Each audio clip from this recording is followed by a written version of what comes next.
देखिए, भूगोल के आधुनिक काल में जर्मनी से हुई शुरुआत, फिर फ्रांस के क्षेत्रों में भौगोलिक चिंतन के विकास, और उसके बाद ब्रिटेन में भौगोलिक शिक्षण और विषय के विकास के बाद हम आगे बात करेंगे अब अमेरिका में ज्योग्राफी की डेवलपमेंट की।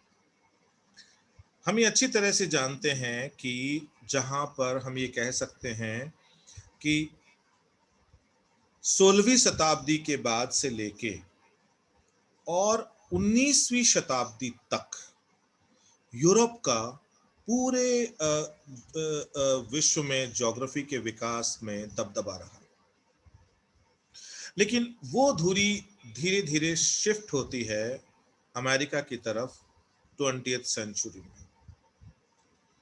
20th सेंचुरी की शुरुआत से उसके हमें धीरे धीरे मार्क्स दिखाई देते हैं, है ना, उसकी तरफ हमें इशारा होता है।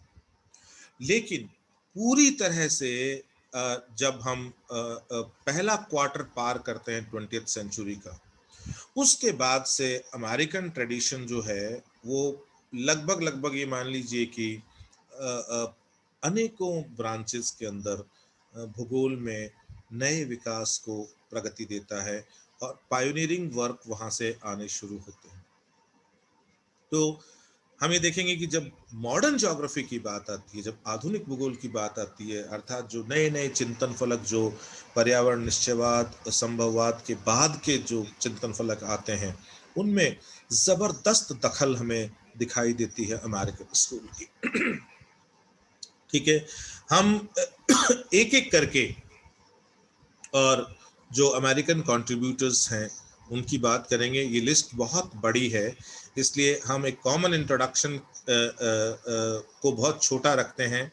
हम ये देखते हैं कि वहाँ पे एक ज्योग्राफी का ट्रेडिशन शुरू होता है विलियम मॉरिस डेविस से। ठीक है, वो अमेरिकन जो स्कूल ऑफ ज्योग्राफी है उसके एक तरह से वो फादर की तरह ट्रीट किए जाते हैं। उसके बाद में वहाँ पर फिजिकल ज्योग्राफी के डेवलपमेंट में भी और ह्यूमन और सोशल ज्योग्राफी के फील्ड में भी अनेकों स्कूल्स जो हैं वो लीडिंग स्कूल्स के रूप में डेवलप होते हैं। अनेकों विश्वविद्यालयों में ज्योग्राफी के सेपरेट डिपार्टमेंट्स वहाँ पर खोले जाते हैं। अमेरिकन एसोसिएशन ऑफ ज्योग्राफर्स बहुत महत्वपूर्ण भूमिका निभाता है भूगोल के विकास में वहाँ पर। तो हम अब धीरे धीरे इस श्रृंखला में कौन कौन से विद्वानों ने अपना योगदान दिया उनकी एक एक करके हम चर्चा करेंगे यहाँ पर। और हम शुरुआत करते हैं उस एनवायरनमेंट से जिस एनवायरनमेंट के अंतर्गत अमेरिका में हम देखते हैं कि भूगोल के विकास को एक नई दिशा मिलनी शुरू होती है। क्योंकि हम देखते हैं कि शुरू में जो डेवलपमेंट होता है उसको लीड करने वाले जो मेन कंट्रीब्यूटर्स हैं, वो कंट्रीब्यूटर्स जो हैं वो आते हैं फिजिकल ज्योग्राफी और जियोलॉजी के बैकग्राउंड से। ठीक है, लेकिन बाद में धीरे धीरे ह्यूमन ज्योग्राफी जो है वो भी वहाँ पर बहुत मजबूत होती जाती है।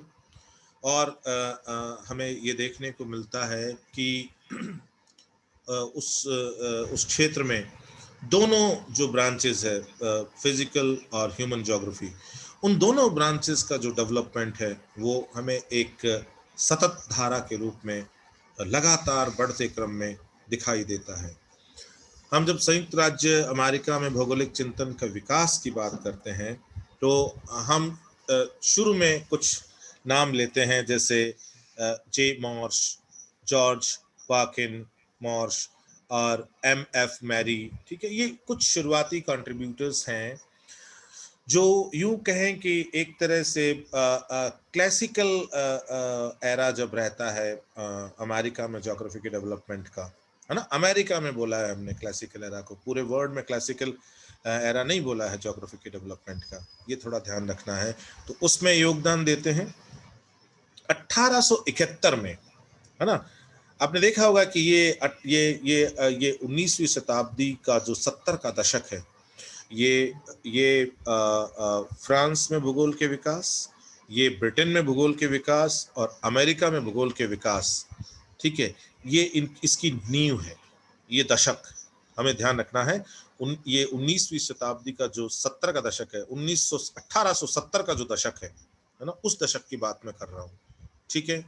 तो यहाँ पर अंतर्राष्ट्रीय भौगोलिक कांग्रेस, जो इंटरनेशनल ज्योग्राफिकल यूनियन, ठीक है, वो जब होती है, उसकी कांग्रेस होती है, उसकी कॉन्फ्रेंस होती है, तो वहां पर यूरोपियन व अमेरिकन भूगोलवेत्ताओं की मुलाकात के बाद अमेरिका में लुई अगासिस और अर्नोल्ड ग्वेट, ये हार्वर्ड यूनिवर्सिटी में थे अगासिस, और ग्वेट जो थे वो प्रिंसटन यूनिवर्सिटी में थे। इनके द्वारा नए विचार लाए जाते हैं, नए आइडियाज लाए जाते हैं, ठीक है। उसके बाद हम ये देखते हैं कि 1875 में, ठीक है, जो जॉन हॉपकिंस यूनिवर्सिटी है ना, उसकी स्थापना के साथ ही जर्मनी में प्रचलित पद्धति के अनुरूप यूएसए में भी स्वतंत्र चिंतन में लगे विद्वानों के समुदाय के रूप में विश्वविद्यालय व्यवस्था की संकल्पना का शुभारंभ होता है।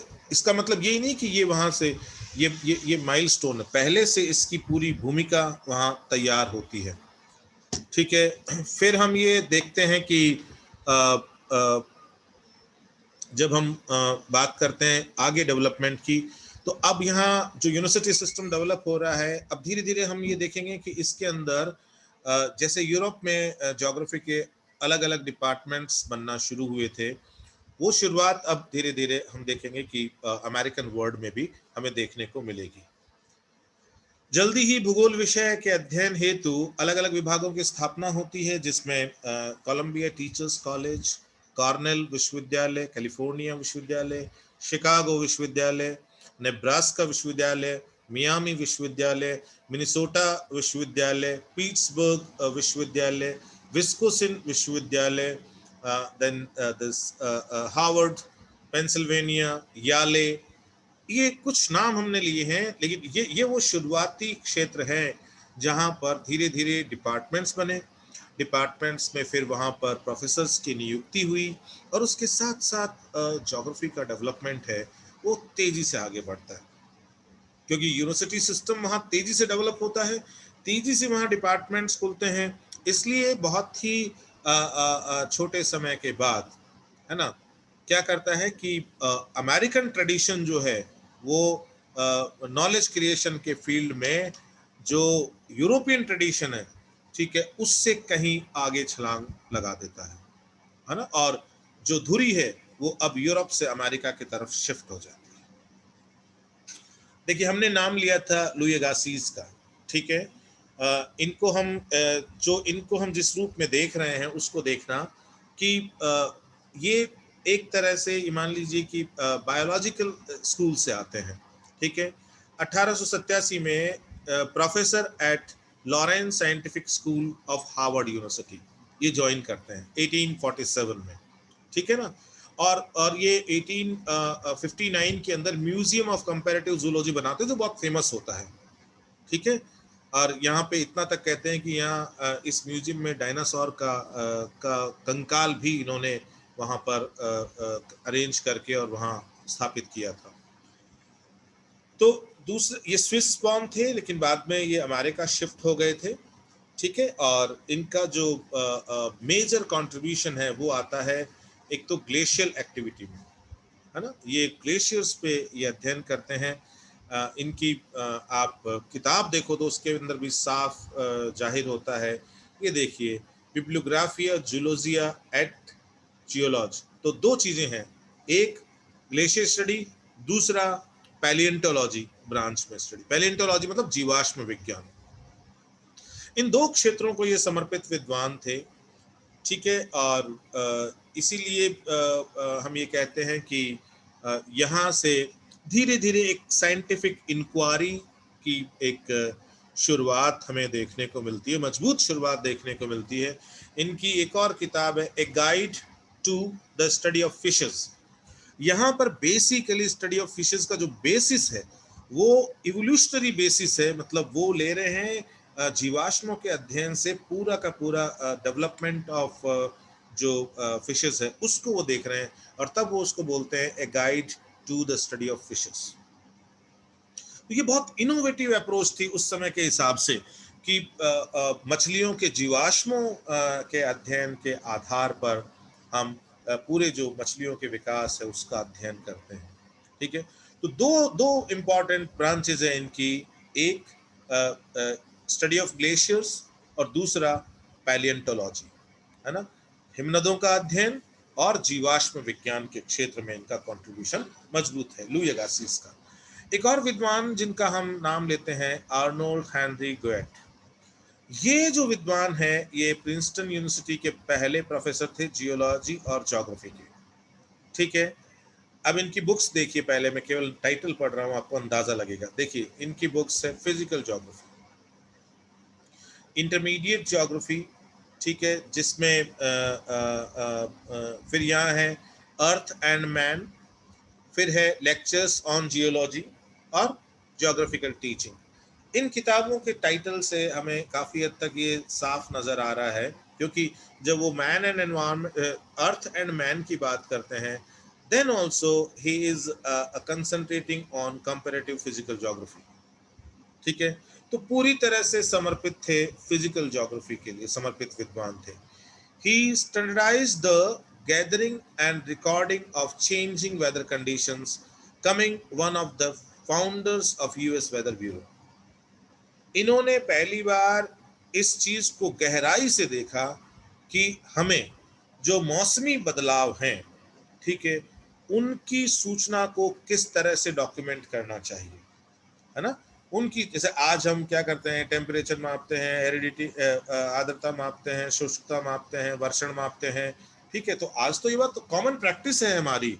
उस समय इन्होंने बहुत सारी नई नई चीज़ें बताई थी कि हमें इस तरह से वेदर में होने वाले बदलाव का मापन करना चाहिए, मौसम में होने वाले बदलाव का मापन करना चाहिए। He accurately measured the altitude of mountains in eastern America and developed the physical geographic maps. इन्होंने पर्वतों का अध्ययन किया और बहुत सारे पर्वतों की जो वास्तविक ऊंचाइयां हैं वो बताने की कोशिश की और भौतिक मानचित्र बनाए। ठीक है, विशेष तौर पे इन्होंने जो पूर्वी अमेरिका है उसके पर्वतों का अध्ययन किया था। 1849 में गाइड की एक बुक आई थी, द अर्थ एंड मैन। उसका सबटाइटल था lectures on comparative physical geography in relation to the history of mankind. ठीक है, लेकिन इसके अंदर भी कहीं ना कहीं उनका जो फोकस था वो फिजिकल ज्योग्राफी पे ज्यादा था, है ना।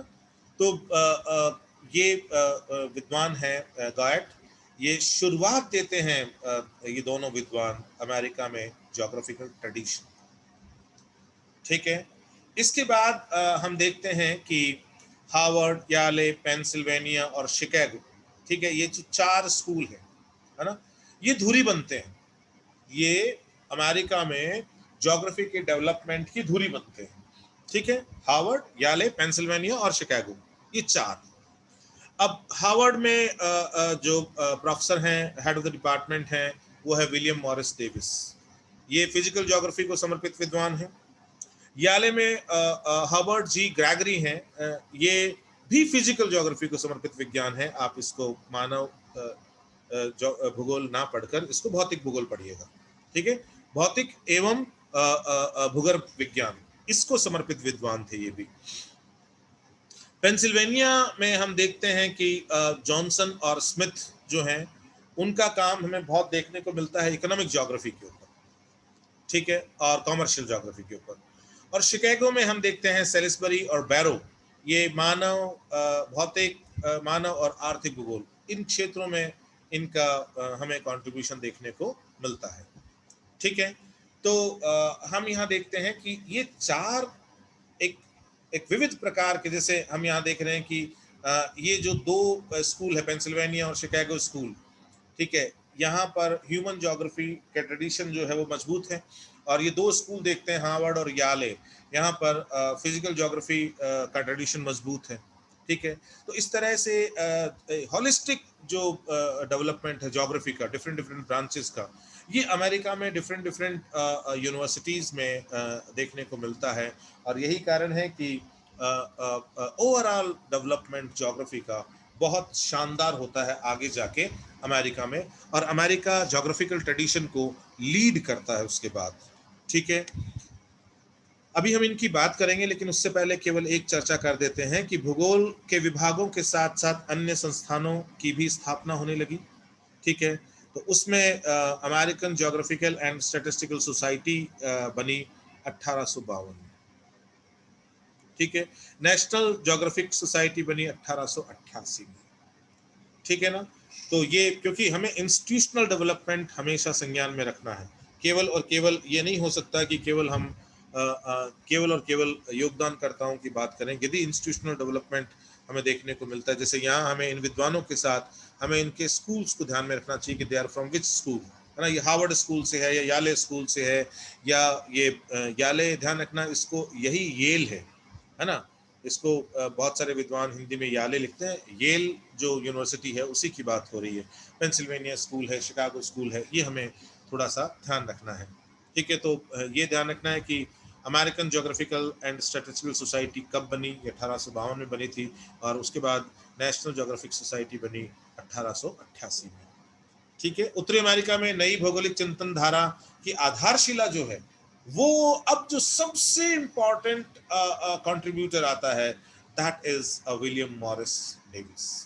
ये एक तरह से ये मान लीजिए कि ज्योग्राफिक ट्रेडिशन स्थापित करता है अमेरिका के अंदर। और भौगोलिक चिंतन के विकास के इतिहास में डेविस जो है, उनका जो साइकिल है, भौगोलिक चक्र जो है उनका, है ना, ज्योग्राफिक साइकिल है जिनका, जिसको हम साइकिल ऑफ इरोजन के रूप में जानते हैं, वो बहुत फेमस है। और उसके साथ ही फिर पूरा अमेरिका एक कुछ समय के लिए पूरी जो डेविस की धारा है उसके अंदर बहता है। अब देखिए, हम कुछ विद्वानों की यहाँ बात करते हैं। अब देखिए, डेविस अमेरिकी भूगोल में अपने समय के सबसे प्रतिष्ठित विद्वान थे। ठीक है, भौगोलिक शिक्षा के विकास को उन्होंने खूब इंपॉर्टेंस दी। 1892 में वहां पर नेशनल एजुकेशन एसोसिएशन की स्थापना हुई थी। ठीक है, कि कैसे भौगोलिक अध्ययन को हम और ज्यादा उत्तम बनाएं। डेविस भी उसके एक मेंबर थे, इस नेशनल एजुकेशन एसोसिएशन के डेविस भी मेंबर थे, कि हम कैसे ज्योग्राफिकल स्टडीज को वहां पर ज्यादा अच्छे स्तर तक ले जाएं। ठीक है, उसके तो डेविस के अनुसार भूगोल के विद्यार्थी पृथ्वी की सतह पर विद्यमान स्थलाकृतियों के अध्ययन पर अधिक ध्यान दें। He was from the school of the physical geography। ठीक है, क्योंकि ये भौतिक भूगोल की शाखा से था, इसलिए वो ये आर्ग्यूमेंट रखना स्वाभाविक है कि जो ज्योग्राफी का स्टूडेंट है, he must focus on the study of landforms over the earth surface। उस पर उसको ध्यान देना चाहिए, और उनका निर्माण और विनाश करने वाली शक्तियों और प्राकृतिक परिस्थितियों का सूक्ष्म विश्लेषण करते हुए पृथ्वी पर मानव और अन्य जैविक इकाइयों को प्रभावित करने वाले प्राकृतिक तत्वों की जांच करें। ठीक है, so in this entire sentence it is very much clear that Davis was also from the school of environmental determinism। वो भी उसी स्कूल से आते हैं। ठीक है, and he is focusing on the study of landforms over the earth surface, as well as he is also focusing on the the detailed analysis of all these forces and natural conditions which are responsible for development of those landforms, as well as for the devastation of those landforms। हमें ध्यान देना चाहिए उन प्राकृतिक परिस्थितियों और उन उन शक्तियों का जो भूदृश्यों या स्थलाकृतियों के निर्माण के लिए भी उत्तरदायी है और उनके विनाश के लिए भी उत्तरदायी है। ठीक है, इसका गहन विश्लेषण करना चाहिए। और इसके साथ साथ भी उन्होंने एक और फोकस किया था कि उन्होंने इस बात पर जोर दिया कि हमें ये ध्यान रखना चाहिए कि पृथ्वी के ऊपर जो मनुष्य और अन्य जो जैविक इकाइयां हैं, ठीक है, वो किस तरह से नेचुरल सराउंडिंग से, प्राकृतिक जो वहाँ का वातावरण है, उससे प्रभावित होती है। ठीक है, तो इसके बाद देखो, समिति द्वारा प्रस्तुत प्रतिवेदन को स्वीकारते हुए सरकार ने भौगोलिक शिक्षण के व्यापक सुधार के प्रयास किए।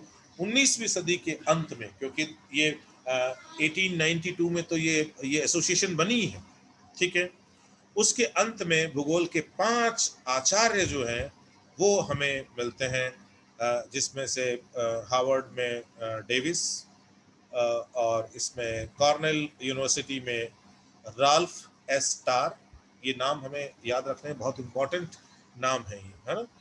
फिर प्रिंसटन में William Libby junior, California Berkeley में जॉर्ज डेविडसन, और टीचर्स कॉलेज कोलंबिया विश्वविद्यालय में रिचर्ड ई डाच।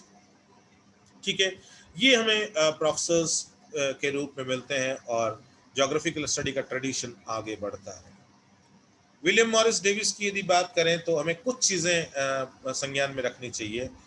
उनका पीरियड है 1850 से लेके 1934 के बीच का। ही was very much dedicated for the promotion of geographical studies in United States of America, है ना। अमेरिका में भूगोल के अध्ययन के प्रचार प्रसार और विस्तार के लिए बहुत काम किया है विलियम मॉरिस डेविस ने।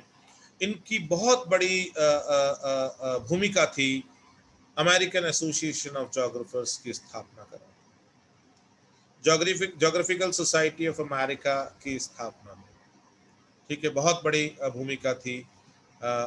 और ये कहा जाता है कि यही वो विद्वान है जिसने भू आकृतिक विज्ञान जो है उसकी नींव रखी। तो ही कैन बी कंसिडर्ड, और he is known as the founder of geomorphology.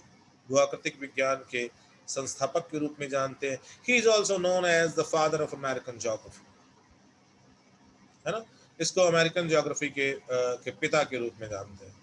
एक और बहुत रोचक जानकारी है that he was a geographer, a geologist, a geomorphologist, as well as a meteorologist also. ठीक है, his scientific contribution was the cycle of erosion, which was a model of how rivers create landforms, and he propagated trio, that is structure, stage and process.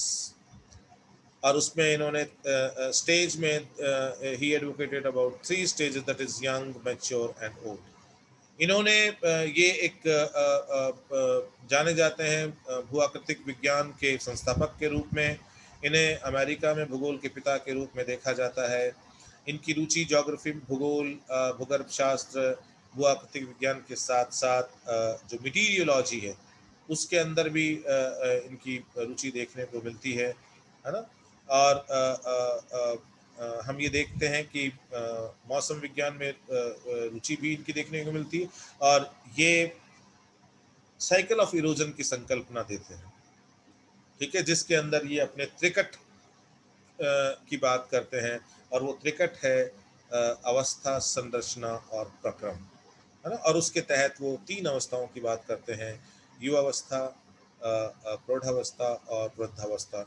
किस तरह से एक landform जो पहले सपाट होता है वो नदियों के कार्य के द्वारा युवावस्था में ये स्वरूप ले लेता है, ठीक है। उसके बाद वो मैच्योर स्टेज में जहाँ आपको बहुत बड़ी संख्या में मियांडर्स दिखाई देते हैं, है ना।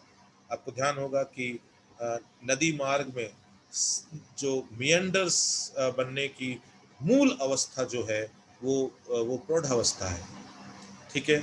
और उसके बाद ओल्ड स्टेज, है ना, अर्थात वृद्धावस्था, जिसके अंतिम सिरे में जो ऊंचा उत्थित भाग है, जो अपलिफ्टेड पार्ट है, वो धीरे धीरे अपर्दित होकर पेनेप्लेन में कन्वर्ट हो जाता है। जब हम डेविस की बुक्स देखते हैं, he has written this physical geography, handbook of northern France, then elementary meteorology, है ना। मटीरियोलॉजी के ऊपर इनकी किताब है, ध्यान रखना है, क्योंकि हमारा ध्यान ही नहीं जाता डेविस का जब हम मटीरियोलॉजी की बात करते हैं तो हमें इस बात का ध्यान रखना है कि इन्होंने मटीरियोलॉजी पर भी काम किया था। इवन इनकी पुस्तक भी मटीरियोलॉजी के ऊपर आई थी, एलिमेंट्री मटीरियोलॉजी के रूप में, ठीक है। Then elementary physical geography and the geographical illustrations, ये इनकी इनकी बहुत फेमस किताबें हैं।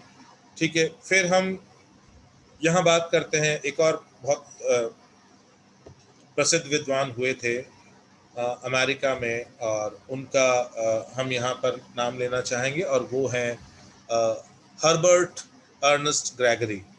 ठीक है, ग्रेगरी का जो टाइम पीरियड है वो 1869 से 1952 है।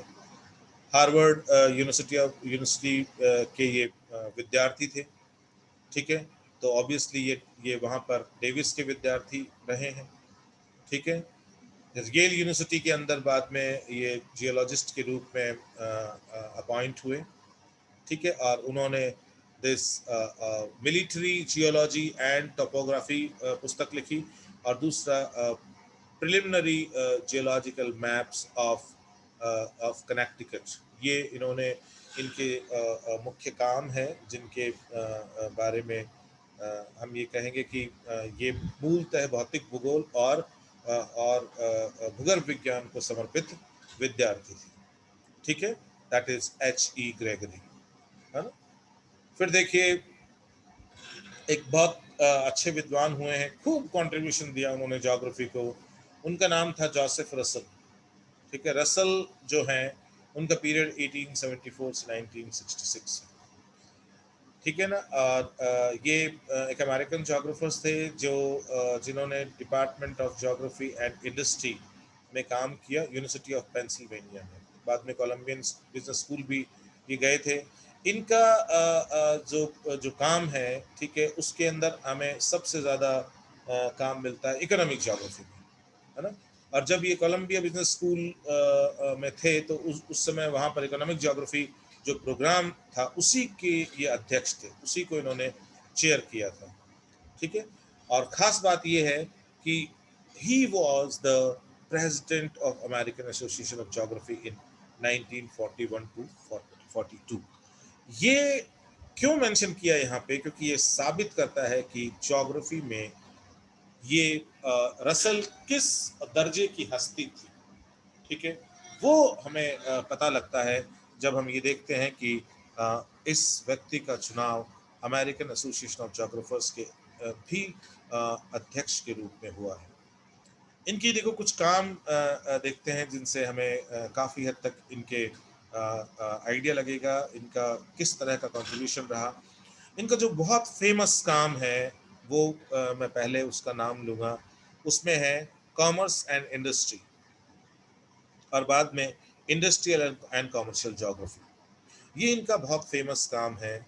इसके अलावा एक और बहुत बहुत प्रसिद्ध काम है इनका, tree crops, a permanent agriculture, है ना। एंड फिर एक ये जो तीन काम हैं इनके, ये इनके फंडामेंटल वर्क हैं जिन्होंने इनको रिकग्निशन या पहचान दिलाई।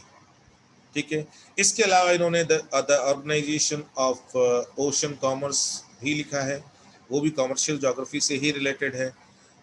ये पुस्तकें इनकी ह्यूमन ज्योग्राफी पे देखने को मिलती है। ह्यूमन ज्योग्राफी एक किताब लिखी टाइटल से रीजंस एंड ट्रेड के ऊपर, हालांकि इसमें भी वो बात करते हैं, उनका फोकस कॉमर्शियल एंगल से होता है, कॉमर्शियल ज्योग्राफी के एंगल से ही होता है।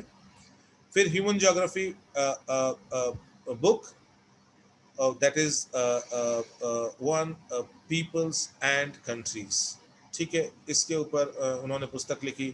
फिर ये होम फॉक किताब आई, आवर यूरोपियन नेबर्स आई, अदर वर्ल्ड नेबर्स आई। ठीक है, खूब सारी, इसके अलावा भी और भी किताबें हैं इनकी, है ना। लेकिन हमें ध्यान रखना है कि जो लैंडमार्क वर्क है इनका, that is commerce and industry, then industrial and commercial geography, tree crops, a permanent agriculture, the organization of this ocean commerce, and then human geography with its bearing on regions and trade। ठीक है, तो ये हमें थोड़ा सा ध्यान रखना है कि रसल ये एक बहुत इम्पॉर्टेंट जोग्राफर थे इस ये 20वीं शताब्दी के शुरुआत और मध्यवर्ती काल के। फिर एक वहाँ पे बहुत प्रसिद्ध विद्वान हुए थे सैलिसबरी। इन सब के नाम हमने पीछे देखे हैं स्कूल्स के साथ में। ये अमेरिकन जियोलॉजिस्ट थे, और इनकी जो इंटरेस्ट का फील्ड था that was basically geology and specially this glacial study. ठीक है, तो इनकी किताब आई the elements of geography, physiography, then geology, then the physical geography of New Jersey and the geological the glacial geology. ठीक है, तो सेलिसबरी भी भौतिक भूगोल के ट्रेंड को आगे बढ़ाते हैं। अब ये सब लोग क्योंकि डेविस के ट्रेंड से निकले हैं ज़्यादातर लोग, तो निश्चित रूप से डेविस के काम की जो छाप है वो इनके ऊपर कहीं ना कहीं ज़रूर दिखाई देती है, और उसी तरह इनका डायरेक्शन ऑफ वर्क आगे बढ़ता है। फिर एक बहुत प्रसिद्ध विद्वान हुए थे, दैट इज हार्लन एच बैरो। ठीक है, इनका पीरियड भी 1887 से 1960 के बीच का था। इनकी फेमस किताब थी जोग्राफिया इकोलॉजिका ह्यूमन। ठीक है, तो ये एक बहुत महत्वपूर्ण कंट्रीब्यूशन था इकोलॉजी और ज्योग्राफी के अंदर। इनको सबसे ज़्यादा जाना जाता है इनके जो सीरीज ऑफ लेक्चर्स है ऑन हिस्टोरिकल ज्योग्राफी। इन्होंने ऐतिहासिक भूगोल पे बहुत काम किया, बहुत विस्तृत इन्होंने लेक्चर सीरीज तैयार की हिस्टोरिकल ज्योग्राफी के ऊपर। ठीक है, और पूरी अमेरिका अमेरिका की जो दुनिया थी, जो अमेरिकन यूनिवर्सिटी वर्ल्ड है, जो अमेरिका में जो विश्वविद्यालयों का जो पूरा जाल था, उसमें इन्होंने ऐतिहासिक भूगोल की प्रवृत्ति को स्थापित की, है ना। हिस्टोरिकल ज्योग्राफी जो है उसको इन्होंने स्थापित किया। और बैरो जो है वो बेसिकली एक एनवायरमेंटलिस्ट की पोजीशन पे हमें दिखाई देता है। अब देखिए, इस समय कुछ टीचर्स कॉलेज भौगोलिक कोर्स प्रदान कर रहे थे, है ना, जिसमें Michigan state this normal college भी उसमें से एक था।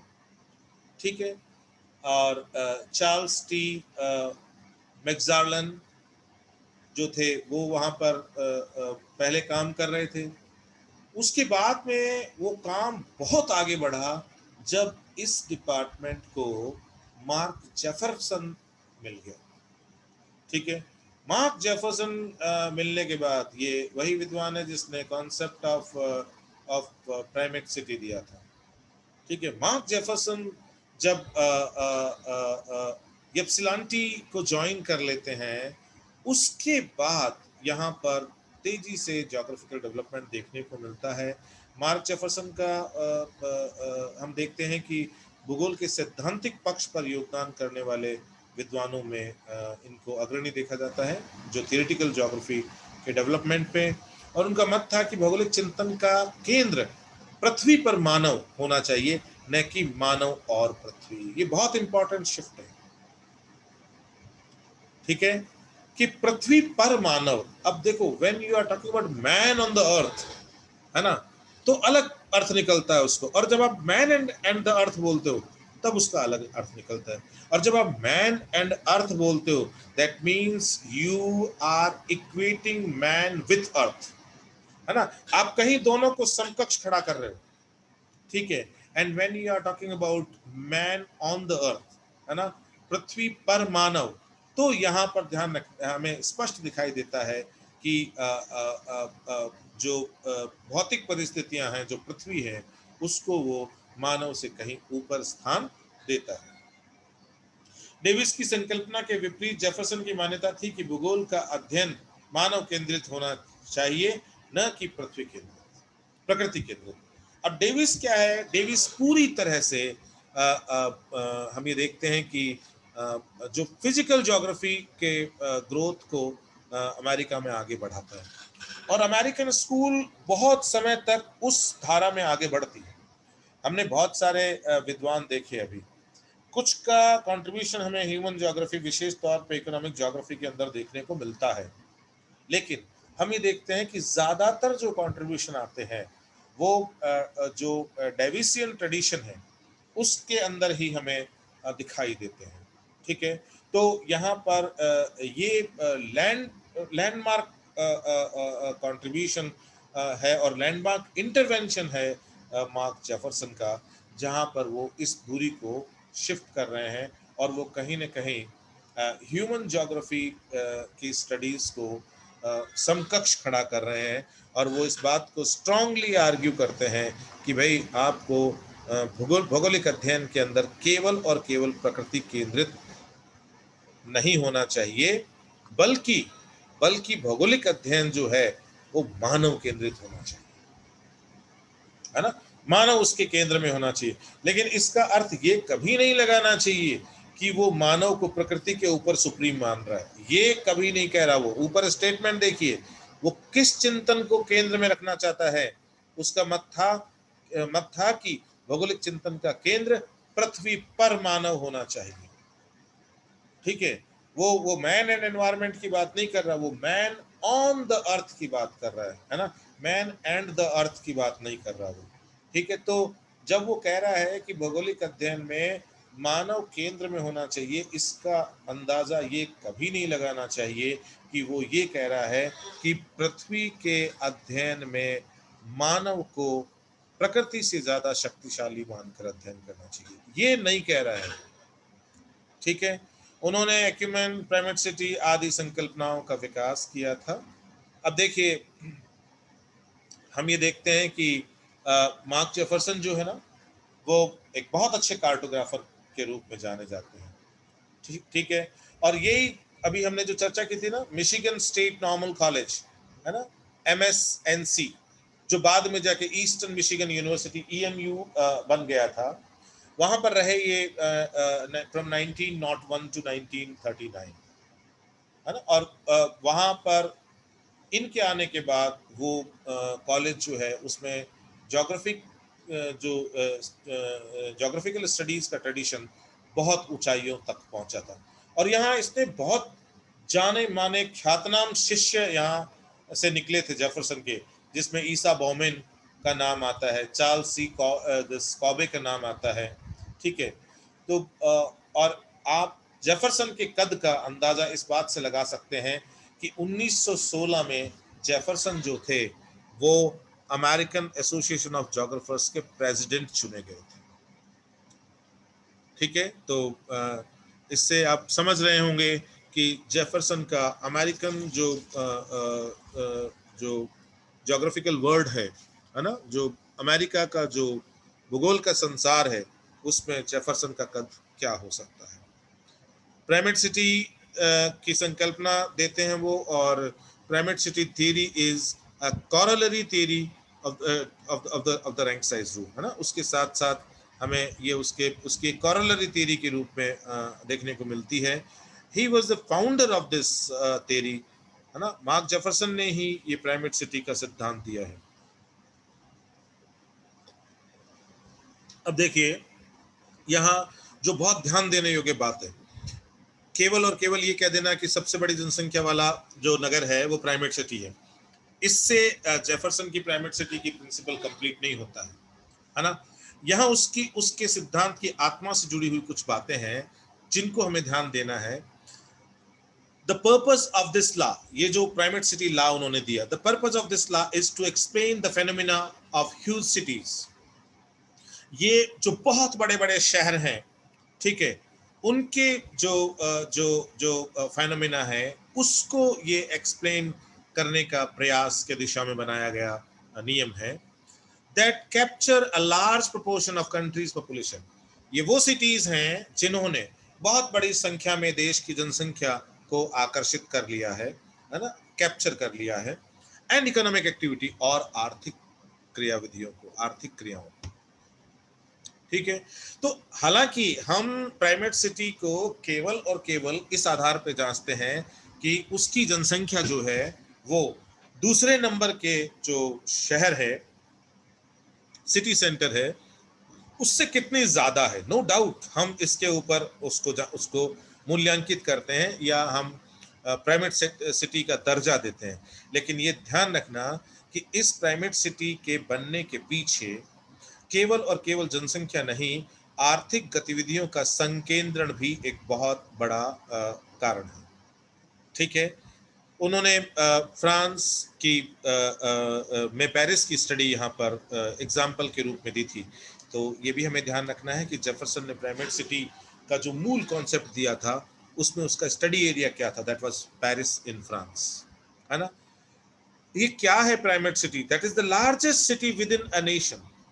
which dominates the country not solely in size। ये वो सबसे बड़ा नगर है किसी भी देश का जो डोमिनेट करता है पूरे देश को क्या करता है, ये डोमिनेट करता है ना।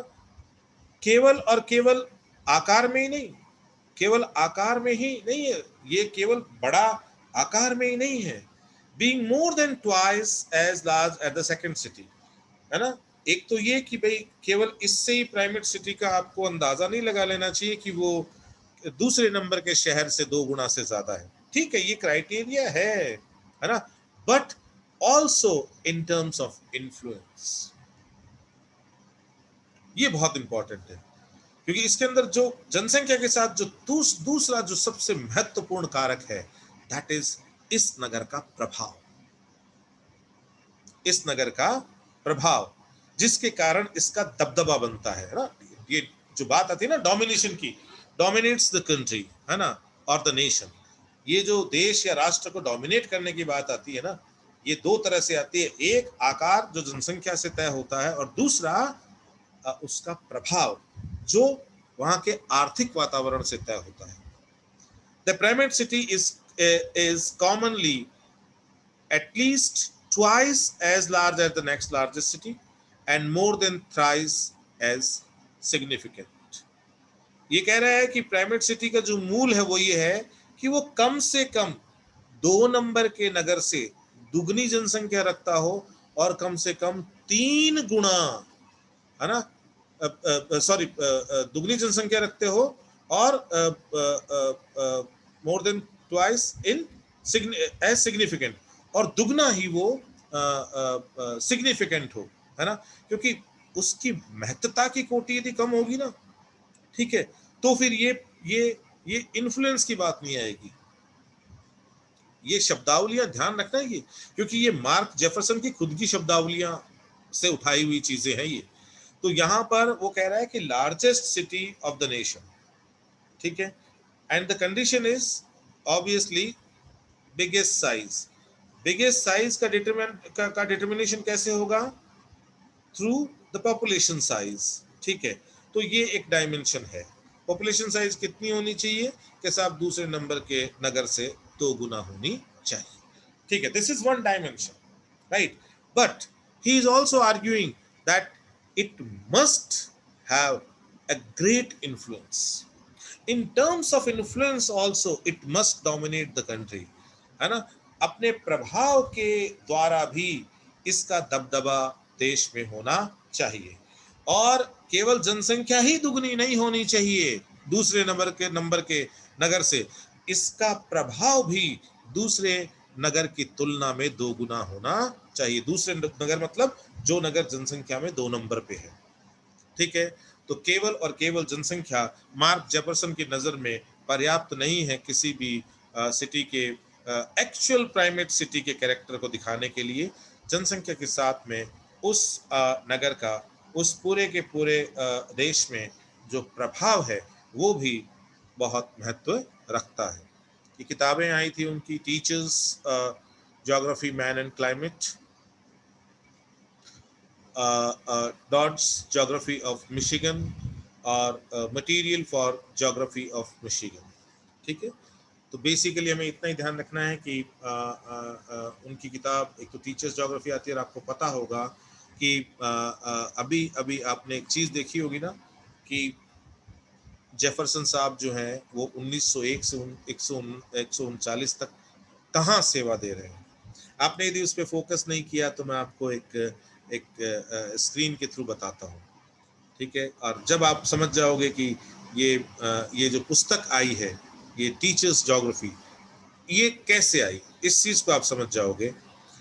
ये देखिएगा, यहाँ पर आप पढ़िएगा, इस समय कुछ टीचर्स कॉलेज भौगोलिक कोर्स प्रदान कर रहे थे, टीचर्स कॉलेज, ध्यान रखना, ठीक है, जैसे हमारे यहाँ बीड कॉलेज होते हैं, है ना, जिसमें मिशिगन स्टेट नॉर्मल कॉलेज बहुत अच्छा कॉलेज था, ठीक है। यहां जो है वो मार्क जेफरसन ने सेवा दी है 1901 से 1939 तक, तो मुझे बताइए कि टीचर्स ज्योग्राफी नाम की किताब बनती है या नहीं बनती? भाई बनती है ना? टीचर्स ज्योग्राफी किताब बनती है, ठीक है। ईसा बोमेन इनके शिष्य थे और हार्वर्ड यूनिवर्सिटी में अध्ययन किया था इन्होंने। Bowman came to the attention of Mark Jefferson, a geographer who had studied at Harvard under the most prominent geographer of the day, that is William Morris Davis.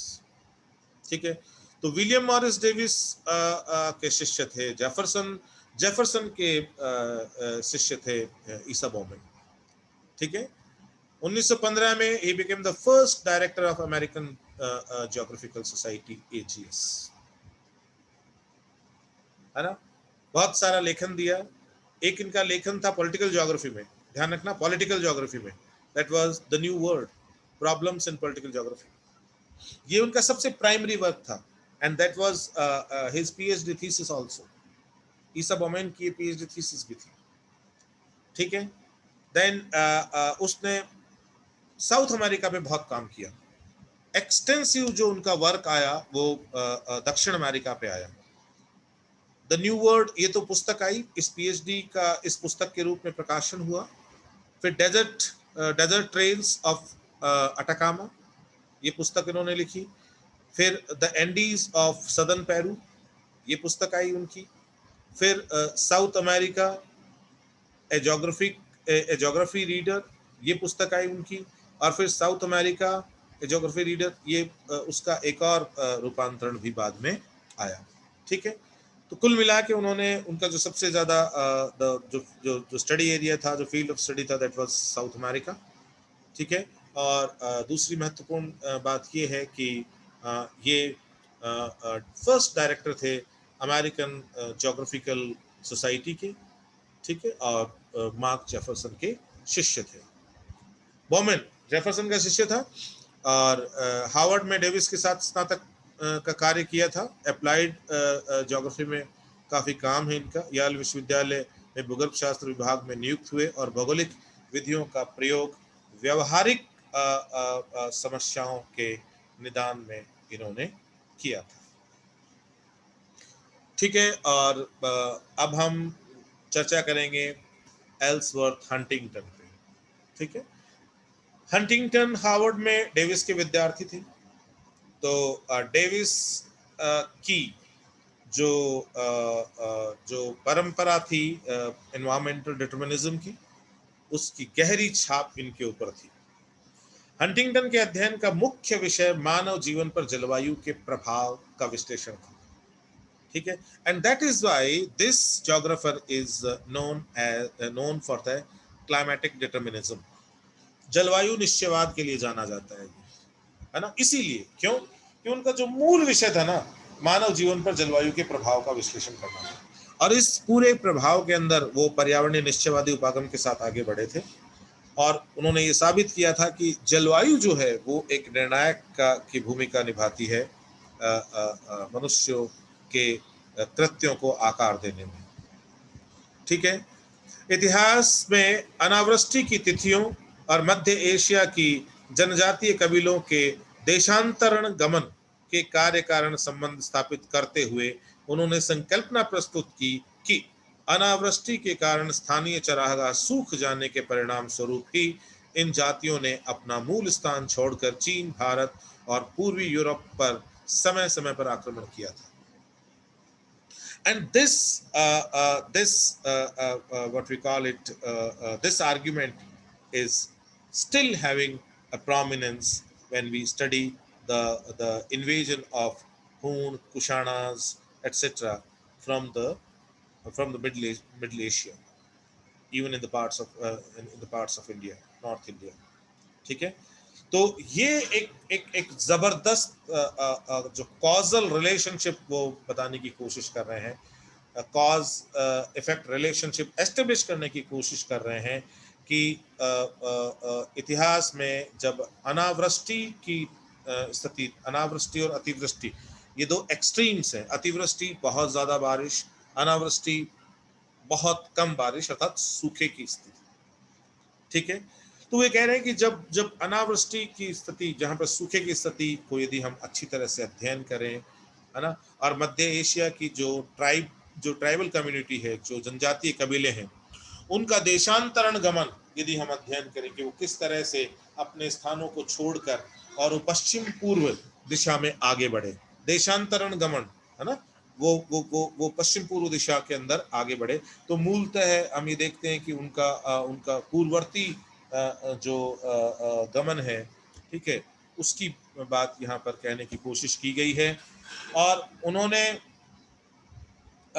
ये संकल्पना दी थी कि वहां के जो स्थानीय चरागाह थे, ठीक है, वो सूख गए थे, मतलब वहां पर, क्योंकि ये लोग घुमक्कड़ पशुचारण करते थे, और जब वो चरागाह सूख गए तो इनके लिए मुख्य स्रोत ही वहां खत्म हो गया जीवन का। तो अब उनके लिए अवसर जो थे वो स्थानीय रूप से अवेलेबल नहीं थे। इनके पास में एक ही उपाय था, and that was to conquer new world, है ना, नए जो क्षेत्र हैं उनको जीतना, यही इनके लिए एकमात्र विकल्प के रूप में बचा था। अब ये पूरी की पूरी यहाँ पर जो बात कहने की कोशिश कर रहा है कि किस प्रकार से मध्य एशियाई भागों से जनजातीय जो आक्रमण भारत, चीन और पूर्वी यूरोप, है ना, क्योंकि देशांतरीय गमन है ना, तो ईस्ट वेस्ट फैलाव है उनका, है ना, यहाँ देखने को मिलता है। वो पश्चिम की तरफ चाइना और भारत की तरफ आते हैं, पूर्व की तरफ वो यूरोप की तरफ, सॉरी, पश्चिम में वो यूरोप की तरफ जाते हैं, और पूर्ववर्ती गमन में वो भारत और चाइना की तरफ आते हैं। तो ये जो आक्रमण है, इसको भी वो क्या कर रहा है, वो ये कह रहा है कि ये जलवायु के कारण हुआ है ना, अर्थात ये भी जो ऐतिहासिक घटना है उसके लिए उत्तरदायी कारक जो है वो जलवायु में हुए परिवर्तन है। मतलब जलवायु मनुष्य के कृत्यों को आकार देती है, ठीक है। उनकी किताबें थी द पल्स ऑफ एशिया, और 1915 में उनकी पुस्तक आई सिविलाइजेशन एंड क्लाइमेट। ये दो पुस्तकें बहुत फेमस पुस्तकें हैं हंटिंगटन की, हालांकि उनका काम और भी कई पुस्तकें उनकी आई है, ठीक है। तो एल्सवर्थ हंटिंगटन अमेरिकी भूगोलवेत्ता है, डेविस का शिष्य है, और पर्यावरण निश्चयवाद का प्रबल समर्थक है। मानव जीवन पर जलवायु के प्रभाव को बहुत ज्यादा विस्तार से समझाने की कोशिश करता है। इन्हें हम जानते हैं जलवायु निश्चयवाद के योगदान के लिए, इन्हें हम जानते हैं मानव विज्ञान से संबंधित क्षेत्रों में उनके योगदान के लिए, इन्हें हम जानते हैं आर्थिक वृद्धि और आर्थिक भूगोल में दिए गए योगदान के लिए, ठीक है। 1903 और 1906 के दौरान हंटिंगटन ने मध्य एशिया की यात्राएं की थी। अभी अभी हमने जो मध्य एशिया के बारे में उनकी जो विचारधारा पढ़ी थी ना, ठीक है, वो बेसिकली वो उन्होंने इस मध्य एशिया क्षेत्र की काफी यात्राएं की थी, ठीक है, और इसका वर्णन किया एक्सप्लोरेशन इन तुर्किस्तान में, जो 1905 में आई थी, और फिर पल्स ऑफ एशिया नाम की पुस्तक आई 1907 में, ठीक है। फिर देखिए, इन पुस्तकों में इन यात्राओं से संबंधित अन्वेषणों, अर्थात जो एक्सप्लोरेशंस थे, ठीक है, जो जो जो जो उनके उनके एक्सपेरिमेंटेशन थे, है ना, उनका वर्णन था। 1909 में फिलिस्तीन की यात्रा की, एवं सन 1911 में पैलेस्टाइन एंड इट्स ट्रांसफॉर्मेशन नामक पुस्तक में फिलिस्तीन की यात्रा से संबंधित जानकारियां प्रस्तुत की थी, ठीक है। तो हमें ये पुस्तक ध्यान रखना है जो 1911 में आ रही है, पैलेस्टाइन एंड इट्स ट्रांसफॉर्मेशन, ठीक है। हंटिंगटन ने अमेरिका के विभिन्न क्षेत्रों, मैक्सिको, अफ्रीका के भूमध्य रेखा के समप्रस्थ भागों तक, फिर मध्य एशिया और यूरोप के कई क्षेत्रों की यात्राएं की थी, और जलवायु संबंधी ऑब्जर्वेशंस लिए, क्लाइमेट रिलेटेड ऑब्जर्वेशंस वहां पर लिए, ठीक है। अब ये अलग अलग तरह के भौगोलिक क्षेत्र हैं। इन अलग अलग तरह के भौगोलिक क्षेत्र में हंटिंगटन बहुत ही निकट दृष्टि से ये देखने की कोशिश कर रहा है कि किस तरह से इन क्षेत्रों में जलवायु ने यहाँ के समुदायों को आकार दिया है। समझ रहे हो मेरी बात को, ठीक है। अब देखिए कि विभिन्न क्षेत्रों में मानव सभ्यता, संस्कृति एवं मानवीय जीवन शैली पर जलवायु के प्रभाव का विश्लेषण। So basically, he tried to analyze the influence of climate on the human civilization, human culture, and human lifestyle. और यहीं से जो क्लाइमेटिक डिटर्मिनिज्म का जो कॉन्सेप्ट है वो इनका तैयार होता है। ठीक है। फिर देखिए हंटिंगटन स्थल स्वरूप भूगर्भिक एवं ऐतिहासिक परिवर्तन, मानवीय क्रियाएं, सभ्यता का वितरण आदि के साथ जलवायु के संबंधों की व्याख्या करता है। So he is trying to explain the relationship between the climatic conditions and landform development, geological and historical changes in a particular region, human activities, as well as the distribution of civilization. तो कह रहे ये सब जो है ये जलवायु से संबंधित है, जलवायु से प्रभावित है। हंटिंगटन ने उपरोक्त कार्यों के आधार पर विश्व के विभिन्न क्षेत्रों के लिए जलवायु दक्षता मानचित्र बनाए थे। ये बहुत इंपॉर्टेंट है। ठीक है। क्लाइमेट एफिशिएंसी मैप्स बना देने की कोशिश की थी। ठीक है। This is something which is very important. Huntington ने संकल्पना दी कि 13वीं शताब्दी में मध्य एशिया की घुमक्कड़ जनजातियों की भारत, है ना, भारत में मंगोल आक्रमण जो उनको कहा है, शक और कुषाण जो एक्सप्लेनेशन है वो एक अलग एक्सप्लेनेशन है। वह चीन पर विजय तथा पूर्वी यूरोप पर आक्रमण की घटनाओं को चरागाहों के सूख जाने की दशाओं के कारण बाहर की ओर पलायन से समझाता है। ठीक है। अब मैं आपसे एक बार फिर इस बात पर चर्चा करना चाहूंगा कि he talked about the map of the climatic efficiency, है ना। ये बहुत इंपॉर्टेंट कंट्रीब्यूशन है इनका। तो क्यों ना हम एक बार ये देखते हैं कि ये मैप जो है वो क्या है। ये देखिए, this is a map of world distribution of climatic efficiency. ये जो मानचित्र है ये जलवायु दक्षता का मानचित्र।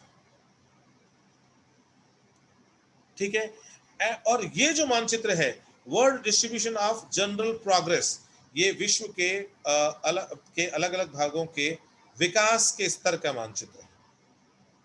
ठीक है। अब आप समझ सकते हैं कि वो इन दोनों को ओवरलैप करके देखता है। ठीक है।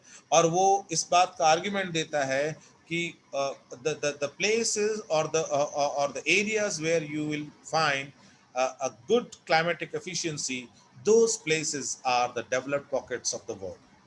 जहां पर, अब देखिए, जहां पर आपको यहाँ गहरा गहरा दिखाई देगा वहां यहाँ पर भी गहरा दिखाई देगा।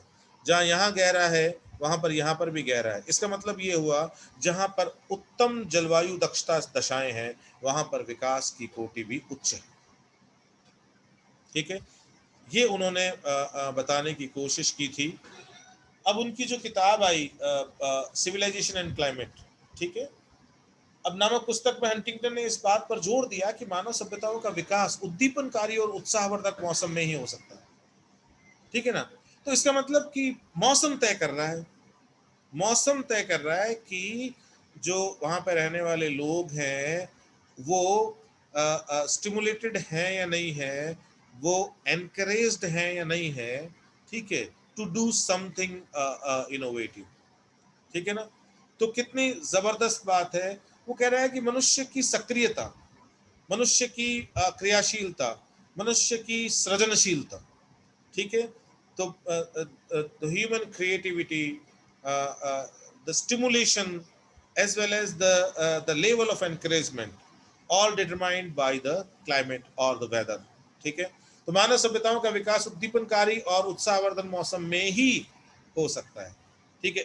if the weather conditions are suitable or are conducive for the stimulated this environment, or for the encouraging environment, so in those conditions only you will find a space for the development of human civilization। उसने माना कि उष्णकटिबंधीय ऊष्मा उच्च स्तर, है ना, जो जो ट्रॉपिकल बेल्ट है उसमें जो हाई हीट एरियाज हैं, जो जहां पर तापमान बहुत ज्यादा है वाले एक रूप क्षेत्र, ये नीरस है ना। ठीक है। Very very very passive, very inactive, जहां सभ्यता विकास की स्थितियां प्रतिकूल है। वो कह रहा है कि ये जो उष्ण प्रदेश हैं, है ना, जहां पर तापमान बहुत ज्यादा पाए जाते हैं, ठीक है, जहां पर ऊष्मा उच्च दशाएं पाई जाती है, वो नीरस क्षेत्र हैं, वहां सभ्यता विकास की दशाएं अनुकूल नहीं है। हंटिंगटन के अनुसार सूर्य की स्थिति में परिवर्तन पृथ्वी पर जलवायु के परिवर्तनों का मुख्य कारण है। ठीक है। और जलवायु मनुष्य और उसकी संस्कृति तथा अन्य जीवों तथा भूगर्भिक प्रक्रमों आदि को प्रभावित करती है। वो कह रहा है कि जलवायु केवल और केवल मनुष्य को प्रभावित नहीं करती, वो उस क्षेत्र के लैंडफॉर्म्स, उस क्षेत्र की जियोलॉजी सबको प्रभावित करती है। ठीक है, इसीलिए इसको कहा गया क्लाइमेटिक डिटर्मिनिज्म। मौसम मनुष्य की ऊर्जा, स्वास्थ्य, जीवन प्रत्याशा, दृष्टिकोण और उपलब्धियों को प्रभावित करता है। अभी कितना डिटर्मिनिस्टिक स्टेटमेंट है, ठीक है, कि सी if you are feeling energetic, you can do more work, you are encouraged than because of weather। ये वेदर डिटरमाइन कर रहा है कि आप encouraged, आप एनर्जेटिक हो या नहीं, ठीक है। if you are healthy because of weather, ठीक है। if you are you are leading a long life, that is because of weather। if your attitude is positive, that is because of weather। and whatever whatsoever are your achievements, those are because of weather conditions। weather conditions means this climatic conditions, right। Huntington ने माना कि सभ्यता के विभिन्न स्तरों का वितरण जलवायु प्रदेशों से मेल खाता है, ठीक है। वो यही बात आ गई कि जहां पर जलवायु दक्षता उत्तम है ना, वहां पर विकास की स्थिति या सभ्यता विकास की स्थिति उत्तम है, ठीक है। हंटिंगटन ने सभ्यताओं के स्तर के मूल्यांकन तथा जलवायु संबंधी प्रभावों को समझाने के लिए सदैव मात्रात्मक उपागम अपनाया था, ठीक है। हमेशा ये क्वांटिटेटिव अप्रोच के साथ चलता है, ठीक है। और ये कोशिश करता है कि ये अपने आर्गुमेंट को क्वांटिटेटिव फैशन के अंदर रखने की ताकि ज्यादा यही and this is the reason why he was very influential environmental determinist. यही कारण है कि ये रेडजेल की तरह बहुत ज्यादा प्रभावी पर्यावरणीय निश्चयवादी था, ठीक है। हंटिंगटन ने जलवायु के साथ साथ वंशानुगत गुणों, सभ्यता और संस्कृति के स्तर तथा आहार को भी मनुष्य सभ्यता विकास को प्रभावित करने में महत्वपूर्ण बताया। फिर भी हंटिंगटन अधिक भार भौतिक कारकों को ही देता है, तो उसका जो मेन फोकस रहता है ना, वो वंशानुगत गुणों पर, आहार पर, ठीक है, वो उसकी बात करता है, लेकिन the ultimate focus is on physical conditions, physical factors, and among the physical factors the most prominent is climatic factors, ठीक है। ये उनकी बहुत सारी किताबें हैं, pulse of Asia, a journey in central Asia illustrating the geographical basis of history, the climate of ancient Palestine, the climatic factors, civilization and climate, the Redman's continent, a chronicle of aboriginal America, principles of human geography. ये किताब ध्यान रखना, ये किताब बहुत सारे लेखकों द्वारा लिखी गई है ना, प्रिंसिपल्स ऑफ ह्यूमन ज्योग्राफी, ठीक है। लाप्लास से शुरुआत होती है इसमें। Climatic changes, then geography of Europe, character of races as influenced by physical environment, builders of America, human habitat, mainsprings of civilisation. इसमें pulse of Asia very important, climatic factor and climate and civilization very important, principles of human geography is important because the other this writers are also there, so you must have this this fact with you that he has also written this book, or principles of human geography, and then this character of races and builders of America। ये थोड़ा सा you have to focus on these। As a rule, people do their best thinking and planning. Their minds are most alert and inventive, and they have the best judgment when the thermometer out of doors falls towards freezing at night and rises towards 50 degrees or 55 degrees by day, declares Ellsworth Huntington in Principle of Human Geography. In an invigorating climate like that of Europe and northern United States, it may also be easier to be honest and sober and self-controlled than in a more enervating one. ये quotation है Huntington का, जो उसके घोर निश्चयवादी होने को परिलक्षित करता है। ये एनवायरमेंटल डिटर्मिनिज्म का स्ट्रॉन्ग प्रोपोनेंट था। रेडजेलियन जो ट्रेडिशन है उसको अमेरिका में बहुत व्यापक स्तर पर फैलाने में जिन दो विद्वानों का नाम आता है, that is one this Ellsworth Huntington and the second that is Alan Churchill Sumter. Ellsworth Huntington all three continued the environmental determinism approach to understanding how people interact with their environment or human geography. ठीक है ना, इन तीनों ने इस tradition को आगे बढ़ाया कि किस तरह जो लोग हैं, है ना, वो अपने वातावरण के साथ अंतर क्रिया करते हैं और वातावरण उनको आकार देता है, ये कहा जा सकता है इनके संदर्भ में। ठीक है, ये उनका मैप है। दिस इज दोनों मैप में एक तरफ उन्होंने level of development of human civilization दिखाया है और दूसरी तरफ उन्होंने world distribution of climatic efficiency को दिखाया है। ठीक है, तो इस तरह से कुछ विद्वान अमेरिकन ज्योग्राफिकल स्कूल से यहाँ पूरे होते हैं और आगे के लेक्चर्स में हम इसी ट्रेडिशन को और आगे बढ़ाएंगे।